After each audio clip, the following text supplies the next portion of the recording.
அனைவருக்கும் வணக்கம். தென்காசி மாவட்டம் வாசுதேவநல்லூர் ஒன்றியம் ராமநாதபுரம் பஞ்சாயத்து கோடாங்கிவட்டி கிராமம். உங்கள் கையெழு செல்வராஜ். இந்த பதிவு எதுக்குன்னு கேட்டிங்கன்னா, நம்ம ஈரோடு கிழக்கு அந்த வானத்தை போல மனம் படைச்ச மன்னவனே, பனி துளிய போல குணம் படைச்ச தென்னவனே. அதற்காக பிப்ரவரி 5ஆம் தேதி அங்கே இடைத்தேர்தல் வர இருக்கிறது. 5/2/2025 அன்று இடைத்தேர்தல் வர இருக்கிறது. அதற்கு அந்த தொகுதியில் காங்கிரஸ் எம்எல்ஏவாக இருந்தார். முதலில் EVKS மகன் தான் இருந்தார். அவர் இறந்தார். அதற்கு பிறகு EVKS இளங்கவன்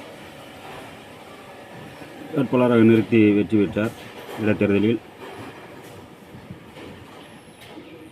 இப்போது அவர் இறந்த காரணத்தினால் மறுபடியும் அந்த தொகுதியில் இடைத்தேர்தல் வருகிறது. இதில் என்ன ஒரு விஷயம் அப்படின்னா, இடைத்தேர்தலில் காங்கிரஸ் சார்பிலே மறுபடியும் நின்றிருந்தால் ஒன்றும் பிரச்சனை இல்லை. அந்த வானத்தை போல மனம் படைச்ச மன்னவனே, பனி துளிய போல குணம் படைச்ச தென்னவனே. ஐயா முதலமைச்சர் ஸ்டாலின் அவர்கள் நிறுத்தியிருக்கார் வேட்பாளராக. VC சந்திரகுமார் என்பவர் கேப்டனுக்கு துரோகம் செஞ்ச ஒரு ஆள். அவரை வேட்பாளரை நிப்பாட்டிருக்கோங்க. உங்கள் இந்த இருக்கார்ல இவர் தான் பாருங்க, இவர் தான் பார்த்துக்கோங்க, இவரை நிப்பாட்டியிருக்காங்க. எதுக்காண்டி வருங்கன்னா, கேப்டனின் பச்சை துரோகி. கேப்டனுக்கு துரோகம் செஞ்சுட்டு உங்கள் கட்சிக்கு வந்திருக்காங்க. உங்கள் கட்சியில் இப்போ அவர் மறுபடியும் எம்எல்ஏ ஆனார்னா உங்களுக்கும் துரோகம் செய்வார். அது ரெண்டாவது விஷயம்.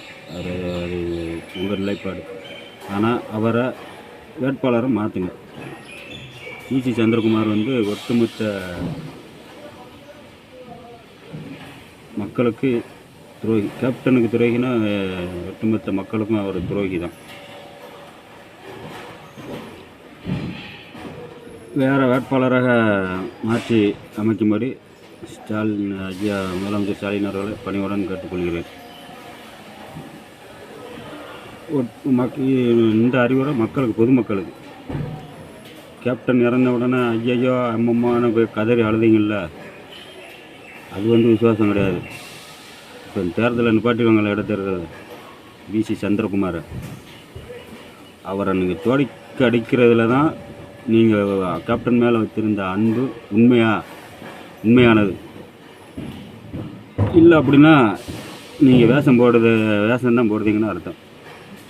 அவர் தோக்கடிச்சிங்க அப்படின்னா இது மக்களுக்கு தனிப்பட்ட முறையில் ஒட்டுமொத்த கேப்டன் தொண்டர்களின் சார்பாக என்னுடைய குரல். மக்கள் தோற்கடிச்சிங்கன்னா நீங்கள் கேப்டனுக்கு உண்மையாக இருந்தீங்கன்னு அர்த்தம். இல்லைனா இன்னும் வேஷம் போட்டுக்கிட்டு இருக்குன்னு அர்த்தம். உங்களை கேப்டனோட ஆன்மா என்றைக்கும் மன்னிக்காது. இந்த தேர்தலில் உங்களுடைய பிரதிபலிப்பு ஒழிக்கணும். கேப்டனுக்கு உண்மையான விசுவாசியாக இருந்தால், அதாவது அங்கே ஐயா அம்மம்மான அழுதையில் இறந்த அன்னைக்கு அது உண்மையாக இருந்தால் VC சந்திரகுமாரை இந்த தொகுதியில் நீங்கள் தோற்கடிக்கணும். இதே தொகுதியில் கேப்டன் கட்சியில் இருக்கும்போது எம்எல்ஏ இருந்தார். அறிமுகப்படுத்தி அடையாளங்காட்டி எம்எல்ஏ ஆக்கின தலைவரையே பச்சை துரோகம் பண்ணிட்டு போயிட்டார். மறுபடியும் நீங்கள் அந்த தொகுதியில் இருக்கிறவங்க நீங்கள் தான் கேப்டனுக்கு உண்மையான விசுவாசியாக இருந்தால், நீங்கள் அழுது உண்மையாக இருந்தால் அவரை தோற்கடிக்க காக்கணும். கேப்டனுடைய ஆன்மா செவிக்கு வச்சுட்டேன்னா கேப்டனோட ஆன்மா உங்களை மன்னிக்காது. இது உண்மை. கேப்டனோட பிரதிபலிப்பு நீங்கள் இந்த இடம் காட்டணும் இந்த தொகுதியில். தேர்தலில். கேப்டனின் மேலே அன்பு உண்மையாக இருந்தால் இந்த தொகுதியில் தாரிங்க. இல்லை அப்படின்னா ஐயா முதலமைச்சர் ஸ்டாலினுக்கு பணிவோட கருக்கள் என்னென்னா வேட்பாளரை மாற்றுங்க. வேறு யாரை வேணாலும் நிறுத்துங்க, அதில் எங்களுக்கு ஆட்சேபனை கிடையாது. அவரை நிறுத்தி நீங்கள் மேலே அசிங்கப்படாதீங்க.